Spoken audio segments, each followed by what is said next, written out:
He said, no, you don't. You have ALS, Lou Gehrig's disease. He says, get your affairs in order. In 6 months, you're going to be dead. You see, we found that hardship makes a person better. Just like steel gets tempered by fire. This is the fire that tempers us. When something happens that doesn't go right, the answer is do something about it. Don't just become a victim, become a victor. Are you feeling stuck, lost, tired, or uninspired? We've all been there, including myself. I'm Coach Des, mindset motivator and lifestyle entrepreneur. I'm here to tell you that the best, unapologetic, and limitless version of yourself is yet to come. The Born Unbreakable podcast is here to inspire just that. With motivating guests from all different walks of life and around the world, their stories will empower you to unlock abundance and your unbreakable spirit. Do you need accountability? Reach out to me for a free consultation of how I can support you in reaching your maximum potential. Hey everyone, it is Coach Des here, host of the Born Unbreakable podcast, and I am launching Born a Boss Babe 90-day transformational program starting in August. And I'm looking for 18 to 24-year-old young, confident women who are ready to step up and excel in life. What is the biggest difference of somebody like an Oprah or a LeBron James? It's having that mentorship and coaching. So if you're ready to supercharge your life, hit me up, des@bornunbreakable.com for more details. Welcome to the Born Unbreakable podcast. After I was away on vacation and did a solo episode, I'm back with a special guest who I've been raving over privately with him before we started recording because he's accomplished so much, and I really do think that during our time together today, you will be inspired during this time of when you've chosen to listen to the Born Unbreakable podcast of all the thousands of podcasts you could be listening today. But today I have Dr. Steven Lycka with me. He is a speaker, a coach, a mentor, a best-selling author, a podcast host. He's tuning in today from Canada, where he lives with his lovely wife, Lucy. He's also got 4 daughters and 7 grandchildren. So he's a busy guy in his personal life. He's a leading cosmetic dermatologist. He did that for 3 decades because, he's one of those people that clearly like to be busy. I've learned about some new things that he's going to get ready to do, but I'll let him talk about that. And he's written 17 books, 30 plus academic papers. And one of the things that I found really interesting was one of the challenges that he had gone through with his health. So back in 2003, he was misdiagnosed, which is very interesting, with Lou Gehrig's disease, and later discovered that it was actually Lyme disease.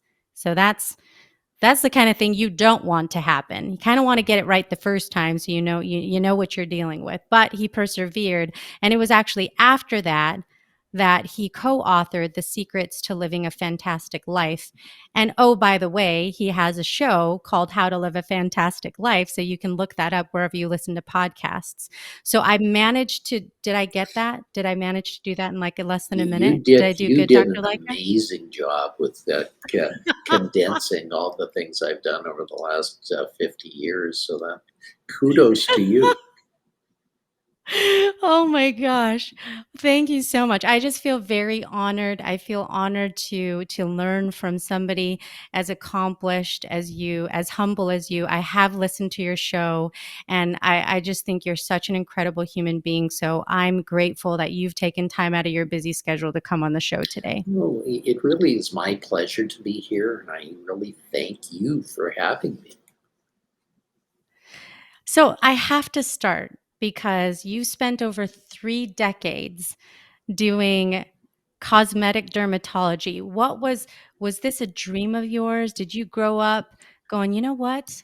One day, I tell you what, I'm going to be helping people with cosmetic dermatology. That's what I'm going to be doing.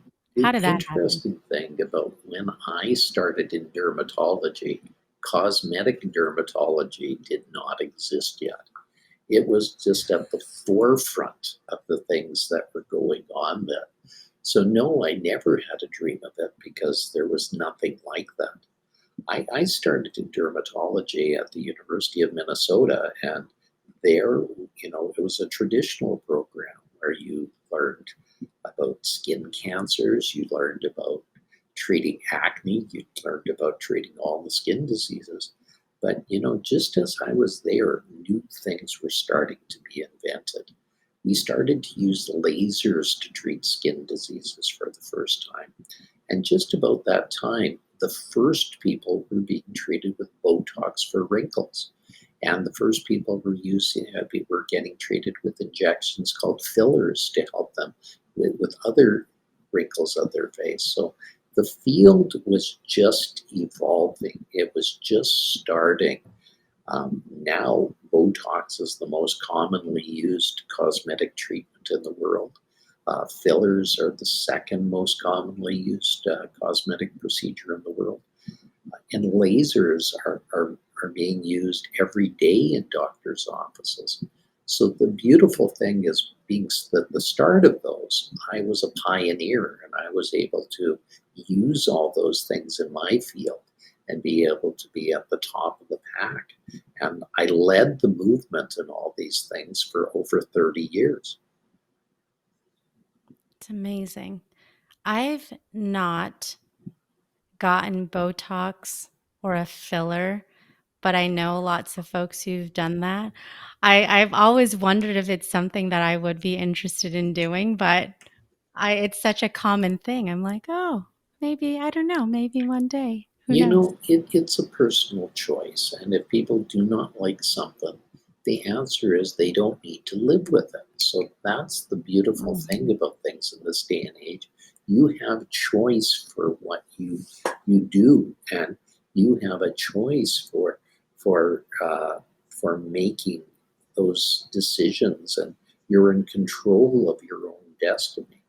Many people, because they frown too much, get some prominent lines in the middle of their forehead. And that makes them look angry and mad. So Yeah, that like, at that point, I yeah. think it's something that people should certainly think about. Because if you're not a mad person, why should you look mad? Why should you look angry? This is true. This is so true. And especially today, when we still do have masks and how you smile at people, the new smile became your eyes, and things like that. So there are different features that somehow get accentuated when other features have to get covered, Well, which is so interesting. exactly. I mean, I do not know when masks are going to go away. And in fact, I think it's going to be longer rather than shorter because every time we think we're making headway, there seems to be another variant of COVID that's coming along. So I suspect that people are going to have to use this as part of their protection program for a long period of time. hmm I I agree. Well, that's amazing. I think being in a space, no matter what direction someone chooses to do, when you can be on the innovative, pioneering part of something, it's just exciting, to be on that journey. So I think it's so cool that you got to do that. And I read about there's actually a specific thing that you helped to pioneer, right? There were so many I started to pioneer. One was, I was an expert in liposuction and I did a lot of Yeah. that. But then I co piloted a procedure called SPELT, which is small volume elective lipotransfer. And in that procedure, we take fat from another area of the body and use it to augment Mhm. women's breasts so a person wouldn't have to go through a breast enhancement. And this was a beautiful procedure that helped a lot of women get totally natural breasts and be able to look better and feel better for themselves. Yeah. That's amazing that there's ways to do that. Let's just take a little bit here, and it's funny because women, and I'm sure you hear this of people who have come into your office over the last 3 decades of, if I could just take a little bit from here and put a little bit over there, that would be amazing. Can you help me do that? I feel like this is everyday coffee chat, lunch conversation, cocktail hour, for women. And the fact that we've evolved to a point where you actually can do these things it is pretty cool. It is, It and is as I pretty said, it was nice to be at the forefront of many of these procedures and be able to develop many of these procedures. well. That It's so awesome to hear about your career, but at some point you did shift away and start to do all the other things that I highlighted with speaking and coaching and mentoring.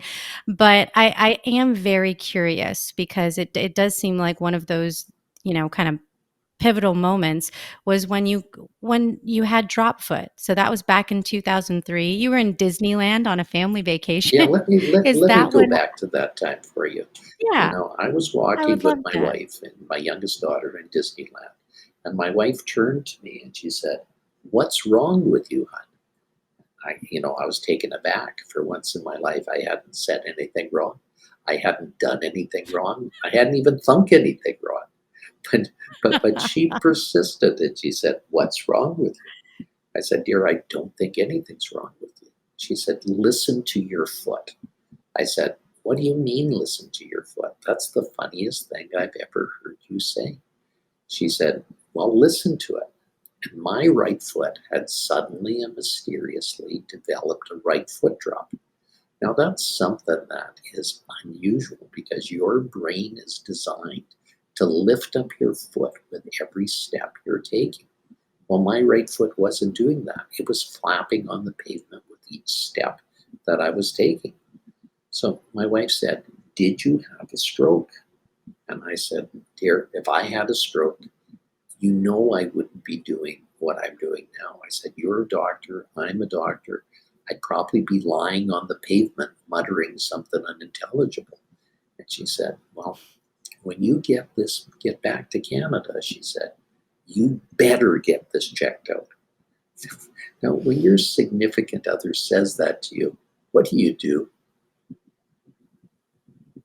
You get it checked out, Dr. Lycka. That's what you do. That's what a smart person does. They get it checked out. So I started seeing doctors, and that led to seeing dozens of doctors, and they referred me to more doctors. So at the end of the day, I had seen hundreds of doctors. They did every test known. They did brain scans, they did CAT scans, they even did scans. And you know what they showed at the end of the day? What did they show? Absolutely nothing. The doctors were befuddled. They were perplexed. They didn't know what to say because that's not what was supposed to be there. There should be something wrong. They thought I might have a brain tumor or that I might have a slipped disc or something, but they couldn't find anything. So they did more tests and more tests and more tests. I think they even invented tests back then just to do tests. But at the end of the day, there was still nothing there. So they got together as a group and they said, "Well, let's send him to a neurologist." A neurologist is the brain guy. He's the guy that has all the answers to these complex neurological pictures. So they sent me to this world leading authority. And I went in and I said, "Hi." He said, "Hi back. You better be sitting down when I tell you this." I said, "Why? I have a dropped right foot." He said, "No, you don't. You have ALS, Lou Gehrig's disease." He says, "Get your affairs in order. In 6 months, you're going to be dead." I was really taken aback. I said, "Is there a way to prove this diagnosis?" He said, "Of course, on autopsy." I Wow. said, "Geez, you don't have much of a bedside manner." And I left and I slammed the door and I said, "I'm not going to die to prove you wrong." But when you go through something like this, you go through anger. Anger is one of your primary emotions. And you're angry at the world. I was angry at my wife. I was angry at my children. I was angry at my staff. I was angry at my patients. And that anger just overflows in everything you're doing. You go through bargaining. Oh God, please don't let that happen. I'll do anything if you don't let this happen. You go Mhm. through denial.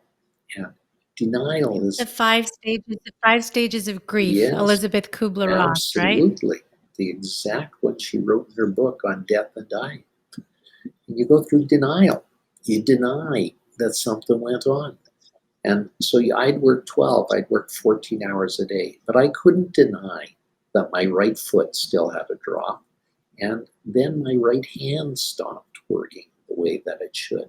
I couldn't use the surgical instruments the way that I did. But I was smart. I was able to adapt and become a left handed doctor, not just being a right handed doctor. So I could adapt 100%, and my left hand could do everything my right hand could do. And then you go through depression. Have you ever been depressed? Yes. It's a terrible It's state, not isn't it? it's not fun. When you're depressed, you can't eat, you can't sleep, you stare at the ceiling all day, and you say, geez, I'm not even going to get out of bed. Why? I'm going to die anyhow. And Okay, so what you were told, let me just come back to this moment because for anybody who's listening, if you went to the doctor and you were told you have 6 months to live, what do what do you process? Like what were you thinking when you heard you that? know, my thoughts were two. My thoughts were, first of all, I think this doctor's wrong. I think he definitely is wrong. I said, I don't think he has all the pieces. Uh, I think there is a misdiagnosis here. I'm a doctor, and I know misdiagnoses are made. I know doctors only know what they know. They can't know what they do not know. And so there is always a possibility of something else. When I am a skin doctor and I look at some rash that's there, I usually give what's called a differential diagnosis. In other words, these are the top 5 or 10 guesses on my list. I don't narrow it down to one. Sure, one thing is more than likely, but that doesn't uh, that doesn't rule out the other things that are on that list. And that's what's important is medicine is not black and white. Things often look like other things when they look in a certain way. Yeah, that's so true. Takes a little bit more work than well, and it certainly took a lot of doctors in your case to figure this out. So how did it go from you've got Lou Gehrig's disease, there's 6 months left to live to this diagnosis of Lyme disease? And why couldn't they get to the Lyme disease part Well, you faster? see, that's the complex part of the problem is that back in 2003, most doctors would argue that chronic Lyme's disease did not exist. They didn't recognize it as an entity back then. And so, what happened to me is I decided that I wasn't going to live and die with Lou Gehrig's disease. It's a terrible death where a person is gasping for air at the end of their days. And I had decided on a plan to kill myself. And I went to my wife and I said to my wife, dear, what do I have? And she said, I haven't got the faintest idea, but you're smart. You'll figure that out. And I said, how can I figure it out? She said, perhaps you haven't seen the right doctor yet. Even though you've seen hundreds, she said, there's obviously somebody that has the right solution. Now, back in the early 2000s, something brand new was invented, and you might have heard about it. It's called the internet. You ever hear of that? The intranet? No. No, no, it's like we can't breathe without it now. But back in the early 2000s, it was very primitive. You had to put your phone on a cradle and it would connect with another phone. And and it would go ria, ria, ria for like 15 minutes. And if it connected, you were able to get to the other side. Now, the internet back then was just like the internet now. It was full of the best resources, but it was full of garbage cans. And you couldn't find the garbage cans without going through them and finding the good resources. So I found a doctor in Colorado Springs, Colorado, by the name of David Martz, who had a story very similar to mine, but he got worse much more rapidly. And within weeks of his diagnosis, he was on his deathbed. And he was such a well-loved doctor. People from around the world were coming to say goodbye to David. And a doctor from Texas, a Dr. Harvey, came up and he looked at David and said, David, there's something wrong with this picture.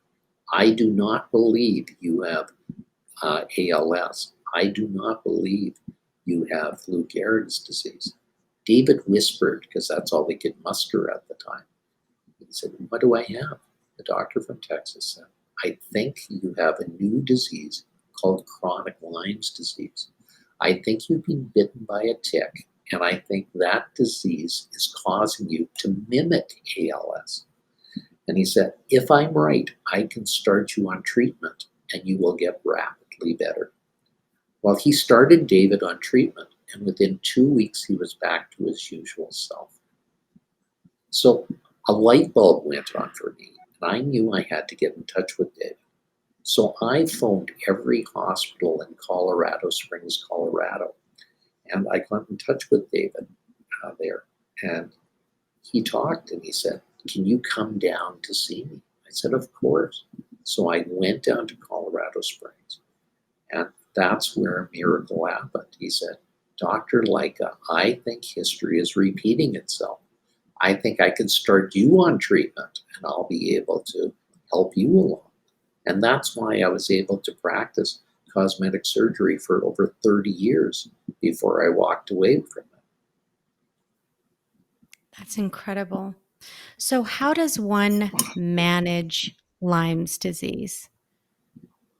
So when you've got the diagnosis and you got the right treatment, what does taking care of yourself look like? It consists of a lot of things. First of all, you have to eat properly. You got to diet properly. You got to get proper rest. You got to get proper relaxation. You can't get stressed out. And you've got to allow the forces in your life to be better than they're managed. In addition, you need to be on specific medical treatments. And I encourage people, if they think their diagnosis is Lyme's disease, that they get in touch with what I call a Lyme-aware doctor, because it truly is an art to treat this disease rather than a science.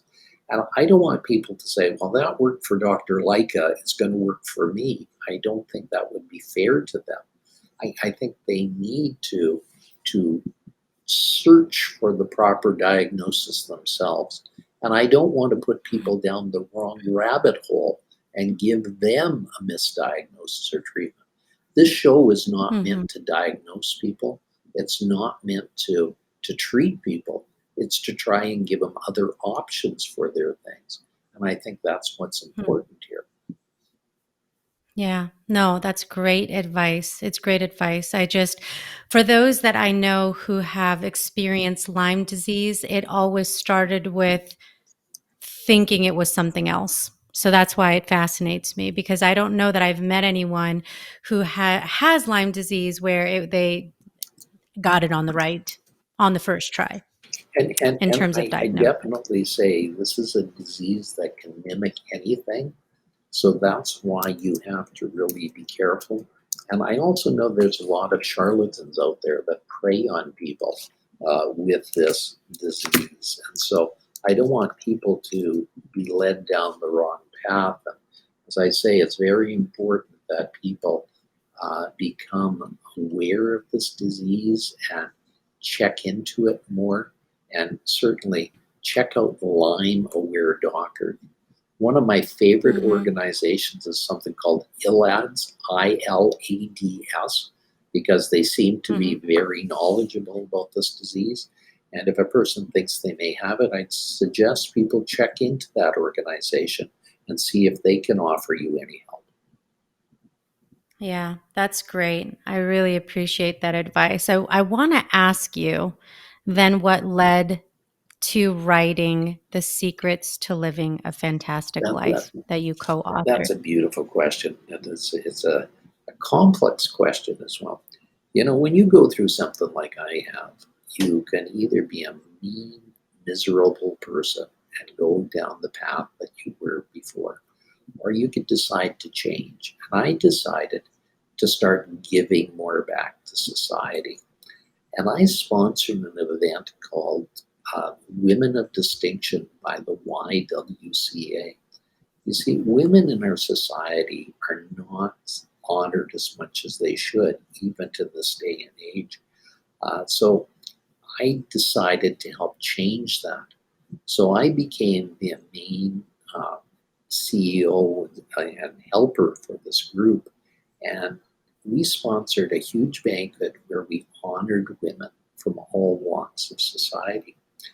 And a wonderful lady by the name of Harriet Tinka applied for one of the awards called the Turning Point Award. Now, that turning point is given to a person that changed their life around. And Harriet is a beautiful black lady who was walking the cat ropes of New York and London and Milan. And she decided to walk away from the industry because she found it was such a dog eat dog industry. She didn't want to do it any longer. So she decided to take up her second love, which was accounting. So she went to the University of Calgary in Calgary, Alberta, Canada, and started her degree. But there she was befriended by a person who turned out to be a psychopath, and he became obsessed with her. And he ended up kidnapping her, stabbing her, leaving her for dead. So Harriet, as I said, ended up in the hospital. She does not know how she got there. She thinks maybe this person brought her there. But when she got there, she was very depressed. And she was going through her rehabilitation when a young girl by the name of Amanda came down the hallway, wheeling in a wheelchair. Now, Amanda was also very special in that she had been in a tragic car accident where she lost both of her parents and use of her legs. Yet she was happy as a lark. She came down and she smiled at Harriet and said, "Harriet, what are you doing here?" And Harriet told her story. And the girl said to Harriet, she said, "You should be ashamed of yourself. Why are you so down?" She said, "You have a full life of you." She said, "I challenge you to empower people with your story and turn them into better people." So Harriet had applied for the award, not to win the award, but to get to meet me, take me for lunch, and then encourage me to write a book with her.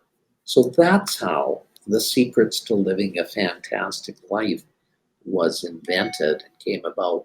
Now, the book is rather unique in that each chapter has a quotation to begin it, and then there's a story that brings you into each chapter.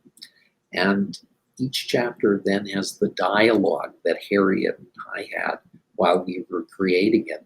So you're like a fly on the wall listening to the creating of this book. So it's a very, really unique book. Now, it's based on 13 golden pearls, and these golden pearls are very valuable. You see, real pearls, real golden pearls exist. They exist in the South Pacific, but they are so rare. A single solitary perfect pearl costs upwards of $10,000. Now, what makes a pearl in nature is very unique. A little grain of sand gets inside of the wall of an oyster and it irritates the oyster. Now, the oyster is not damaged by it, but a beautiful pearl results because of the trauma that goes on. And this is what Harriet and I found in these 13 golden pearls. We found these 13 golden pearls exist in each and every one of us. And they're as beautiful as any of the golden pearls in nature. So that's what we wrote about. And we want people to learn about those golden pearls and bring them out of themselves so that they will have a beautiful, beautiful golden pearl in their life. And if people concentrate on their golden pearls, they will certainly be enhanced and made much better by the things in their life. You see, we found that hardship makes a person better.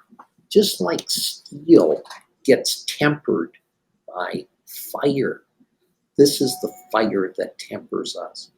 And we always tell people the most important thing out of our book is the message we give is that it's not what happens to you, it's what you do with what happens.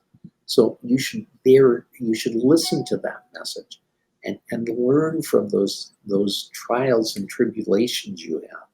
Because those trials and tribulations, if you listen to them, will make you a better person, a better, stronger person, and make you into a better place. That's amazing. Now I'm like wanting to get a necklace with 13 pearls so I could be reminded every day, like a little reminder. That would be a swag in your merchandise store that people can buy when they get the bonus feature of the book. For sure, for sure. Well, I truly believe that it is in the hardship and in the challenge that we find the beauty and we find the growth. That was how this show was born because it was in my own challenges and adversities where I learned that you actually can persevere and wanted to have a place where we could talk about how we do that. And the more we can come together in empowerment, then the greater the inspiration is for people who may be in a place where they don't believe that to be true, right? Because together we can uplift. And like you said, when you went to that place of service, it changed you and your fulfillment. And that's evident, and what you decide to do every day with speaking and doing a show. But I have to ask because I'm sure people are sitting here going, okay, well, I have to get the book because I need to know what the pearls are.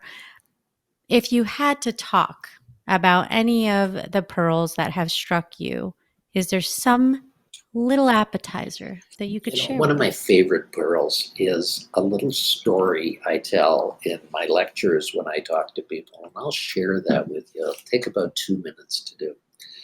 There was a carpenter, and his name was Fred. And Fred had worked in the same company for all the days of his life. He worked in it for 45 years. And at the end of that, he was tired. He was burnt out. He couldn't do it any longer. So he went to his boss and he said to his boss, I'm done. I'm finished. I just can't do this any longer. The boss said, whoa, Fred, don't do this to me. He said, you have been my master carpenter for 45 years. He said, could you please do just one more thing for me before you go? And Fred said, of course, boss. I've loved it here. I've loved this job. I'll do anything for it. The boss said, build me just one more house. You're my master carpenter. You've helped build every house that we built in our company since it started. Only you can do this because you're my master carpenter. Fred begrudgingly said yes, but his heart was not into it. And he dragged his ass to work, and he'd only work a couple hours a day, and he barely got the job done. In fact, he produced shoddy workmanship for the first time in his life. But at the end of his completion, a miracle happened, and the house passed inspection. So he went back to his boss and said, okay, boss, here's the keys to the last house I created. So the boss said, hold it, Fred. We're going to have a little party. So he gathered everybody in the office. They popped the champagne. They had the caviar. They had a great party. And then at the end, the boss gathered everybody around. He said, "Everyone, this is a very sad day for me. It's Fred's last day in the office. I know he's going to be very happy, but I'm going to be very sad." He said, "But Fred, I want to give you a little token of my appreciation for all you've done for me over the years." And he took the keys from that last house and he passed them to Fred. He said, "Fred, here's the keys to the last house you've ever built. May you live in it with all the enthusiasm you've shown me over the years." You see, I tell you this story because enthusiasm is not a Monday thing. It's not a Tuesday thing. It's not a Wednesday thing. It's not a Saturday thing. It's something you bring to the task every day of your life so that you can have that game changer to make the world a better place. And that is one of the game changing items that you'll learn on my 13 Golden Pearls. And one of the things that you'll be able to take home and use every day to make your life unbreakable. Oh my gosh, that's amazing. What a story. And I wonder how Fred felt taking those keys to what was now his home. That was a plot twist. That was a plot twist. That was really good. So I have to ask you, because when we started chatting before I hit the record button, I already became very curious about what's next for Dr. Lycka. You've done speaking, you've written books, you have a podcast. What possibly could be the next exciting adventure that you're Well, pursuing? since my podcast launched in 2020, it got picked up by a network and now it plays 12 days a week on a network called AM FM 24/7. So we have a syndicated radio show now, which is really exciting. Now that's led to the opportunity to do a television show. And that television show, they actually want me to do not just a show, but to do a whole station on that television network. So it's going to be some very exciting times where I'll be able to bring in some original talent that's going to be very positive and it's going to change, hopefully, broadcasting for the better. As you probably noticed, there's a lot of negative messages out there in this day and age. And I'd certainly like to contramand that with a lot of positive messages that will make the world a better place. Wow, that is tremendous. I mean, did you ever think that after 3 decades in cosmetic dermatology, that this is where you would be on the other You side? know, when I went through and I almost died back in 2003, I realized that every day I'm given is a blessing. Every day is something that I've got to do my best at. Every day it's where I bring my enthusiasm and my my enthusiasm to the table. So I'm very glad that I've been able to bring these things and help people along. And so, Yeah. if people do need help in their lives, if they need a coach, for example, I'd love to give some people that are struggling 15 minutes of my valuable time. So they can sign up with that at my website as well, dralanlyka.com. And we hopefully can help get them through their negative times and get them through that. Because I've seen thousands of people when they get through their negative times get to better times and truly thrive rather than just survive. Yeah. There's such a big difference, isn't there, in terms of thriving versus surviving. So I want to ask you, Dr. Lycka, a couple questions for people to get to know you a little bit better. So I'm going to start with, what makes you unbreakable? I've always asked that question about resilience, about grit, about tenacity. How does a person Mhm. become that way? And I think part of it is what you're born with, but I think it's also Mhm. how you're made. If you're willing to just say, no, I'm not going to let that happen. I'm not going to let that happen. The answer is the world becomes a different place. And so you have to make a decision along the way. So first starts with a decision, and that decision has to be that you are going to survive and persevere regardless of the situation around you. And then you should do a plan to get over it. Remember, it's not what happens to you, it's what you do with what happens. Oh, that's amazing. Okay, well, I know you've done a lot of things in your life, but what is one thing that's on your bucket list? Oh, geez, I'm not sure at this point in time. The answer is that, when you go through these checklists and so on, there's so many that I've actually accomplished. It's been really a wonderful journey. The answer is, I think, as I say, my children and my grandchildren are my greatest accomplishments.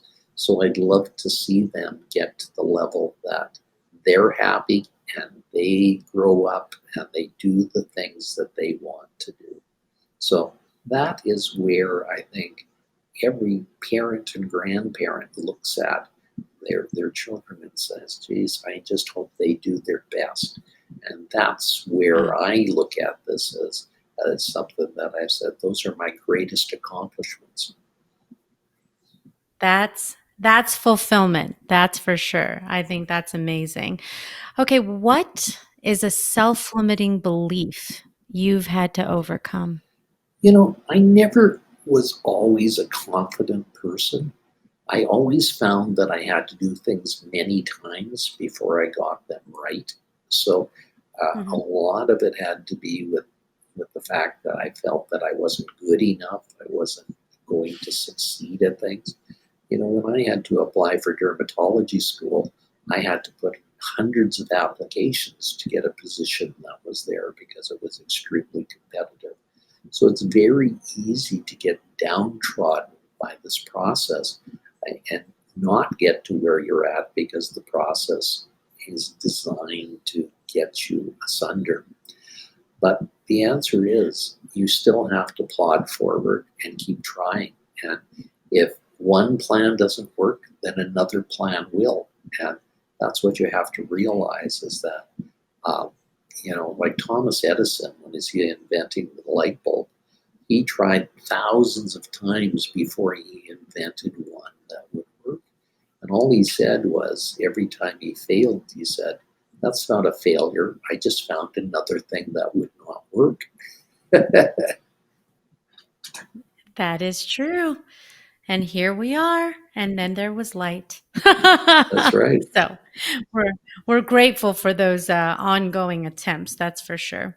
What about a superpower on the other side of that? What's something that you're very good at that you're proud of? I think a couple of things, and I think people have to look deep at their superpower.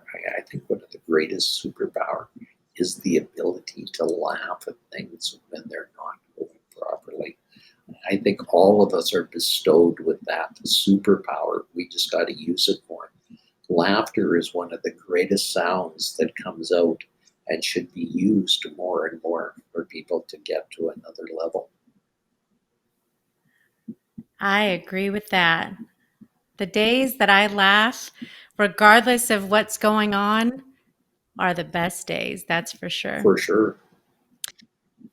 Dr. Lycka, if there was one last piece of advice that you could give to anyone listening, what would that be? I'm going to again reiterate my core message. It's not what happens to you, it's what you do with what happens. Please remember that every day of your life as life keeps throwing those curveballs at you, as life keeps doing those things to you. And when something happens that doesn't go right, the answer is do something about it. Don't just become a victim, become a victor. Yes, that's a t shirt. That's the t shirt statement there. That's the one I want to be wearing every day. I am a victor. How can people follow you and the wonderful work that you're continuing to You know, do? I'm on all social media under Dr. Alan Lycka, and you can also find me on my website, DRALLENLYCKA.com. It's the easiest way is to go there. And if you go there, I have a special present for everybody. You will be given a golden pearl a week, meaning a golden pearl of wisdom if you sign up on that site. And we'll send it to your inbox every Tuesday at 10 a.m. so you can get to another level. And we'd love to have you as part of our herd, our growing followers. We'd love to have you come and be part of that because, you know, we're going to have more seminars. We're going to have more teaching. We're going to have more. And the answer is you should be the beneficiary of that. That's wonderful. I will make sure that information is in the show notes so it's easily accessible for anybody who didn't get to jot that down. You can just go right there and find it, click it, follow, subscribe to those things like the newsletter so you can get those golden pearls all ongoing. Because I tell you what, it takes a community for us to continue maintaining a mindset that allows us to thrive. It's not in solitude that we do that, although I think it's a great place for reflection and growth. There's so much power in connection, in community, and with people. So I just want to thank you for your time today and sharing all your wisdom. I really appreciate you coming on the Well, show. thank you for having me. It truly was my privilege. I really enjoyed it today. Awesome. Dr. Alan Lycka, what a presence. There is a calm wisdom that pervades when he speaks, that you just want to pay attention when he's talking. His experiences, his wisdom, his tenacity, his optimism is so present in his energy. I really, really enjoyed the stories and learning from him. And what a career. Holy moly. Talk about going from cosmetic dermatologist to this author, speaker, syndicated radio host, TV inspiration in the US and Canada, and I'm sure beyond that with all of the amazing work he does. And to his point, the internet and what it's done for us to be able to reach the masses is just tremendous. Have you thought about some of the most beautiful things and where they come from? The story that he told about the pearl and how it is born from trauma because of the sand is certainly something that stuck with me. I have a tattoo. One of the many tattoos that I have has a lotus flower incorporated into it. The lotus flower is a flower that is grown from the depths of the mud, and it goes through its process of growth through that and then emerges above the water. Look at me, I'm getting all choked up talking about it. It's amazing that some of the most beautiful things that we see and admire today, what they have to go through to get to that place, to get to that beauty. So it's just a reminder to you. And I love his core message, Dr. Lycka's core message of it's not what happens to you, it's what you do with it. Just know, if you're hurting right now, if you're going through something right now, maybe there's a rift in a relationship or tension, maybe even a breakup, a transition. You feel lost in your career with what you want to do next.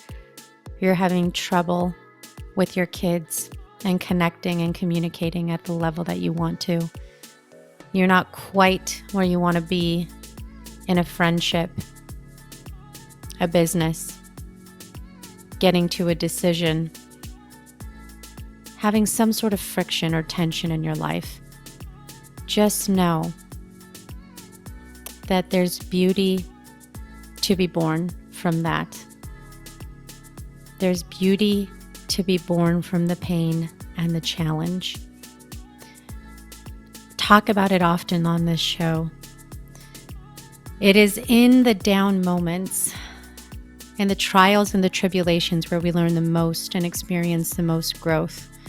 We've talked about comfort zones and how getting out of your comfort zone, it does so much in terms of helping you understand your true resiliency, your true capability, that you have so much more in you than you even realize. And for every challenge that you feel like you're facing, the answers and the solutions are within you. Just know that. I really hope that you've been inspired by Dr. Lycka in today's episode. Do check him out. Again, I've got the information in the show notes so you can follow this amazing man, and follow and subscribe to Born Unbreakable if you haven't already. I appreciate you. If you're checking us out for the first time and you just happen to scroll over to episode 102 because something struck you, thank you for being here. And thank you if this is your 102nd time coming on. I appreciate you being on the journey, being vulnerable, investing in yourself, taking time out of your day to say, I want to learn something new. I'm going to hang out with Des, Coach Des, and do that. And her guest. Share. The power of community is sharing information, strengthening perspectives, expanding, making more open-minded the world around you so that we can have a greater awareness and just show up as better human beings in the world. Remember, you are your only limit, so take action. I appreciate you so much, and I'll see you next time, because there's some cool episodes coming up.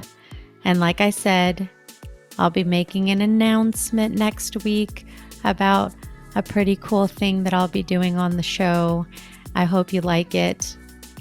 I am both scared and excited about this surprise that I'm bringing to you starting in August. So stay tuned. Now I've got your interest peaked and you have to come back to hear what I'm going to be doing. All right. See you next time.